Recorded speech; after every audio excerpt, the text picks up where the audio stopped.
అధికార పక్ష నాయకులందరూ నిశ్శబ్దంగా ఉండండి. దేశ సమగ్రతను కాపాడటంలో మా ప్రభుత్వం ఎల్లప్పుడూ ముందంజలో ఉంటుందని నేను మనవి చేస్తున్నాను అధ్యక్ష. అలాగే ఈ లోకసభ సమావేశాల్లో కూడా మా ప్రణాళికను మీ ముందుంచుతాం అధ్యక్ష. ఈ సమావేశాలు విజయవంతం అవుతాయని ఆశిస్తున్నాను అధ్యక్ష. ధన్యవాదాలు.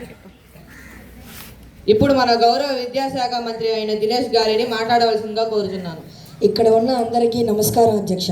మన భారతదేశం అనేక రకాల భాషలు, మతాలు, కులాలు, జాతులు, వర్ణాలు, వర్గాలు, సాంప్రదాయాలు, ఆచార వ్యవహారాలను కలిగి ఉంది అధ్యక్ష. పిల్లలందరికీ పాఠశాల విద్య అనేది ప్రధాన అవసరం అధ్యక్ష. పాఠశాల స్థాయిలో విద్యార్థులకు కనీస అవసరాలతో పాటు కంప్యూటర్ విద్యను కూడా అందించే విధంగా మన ప్రభుత్వం ముందుకు పోతుంది అధ్యక్ష. పిఎం పోషణ్ అనే పేరుతో మన ప్రభుత్వం దేశంలోని ప్రతి ప్రభుత్వ బడిలోనూ ఉచిత మధ్యాహ్న భోజనాన్ని పిల్లలకు అందిస్తుంది అధ్యక్ష. అధికార పక్షం వాళ్ళందరూ నిశ్శబ్దంగా ఉండండి. అదేవిధంగా ప్రభుత్వ పాఠశాలలో పనిచేసే ప్రతి ఉపాధ్యాయుడు మరియు ఉపాధ్యాయునిలు టెట్ పాస్ అవ్వాలని సుప్రీంకోర్టు ఉత్తర్వులు జారీ చేసింది అధ్యక్ష. అది తప్పనిసరిగా అమలు జరిగేలా చేస్తామని మనవి చేసుకుంటున్నాను అధ్యక్ష.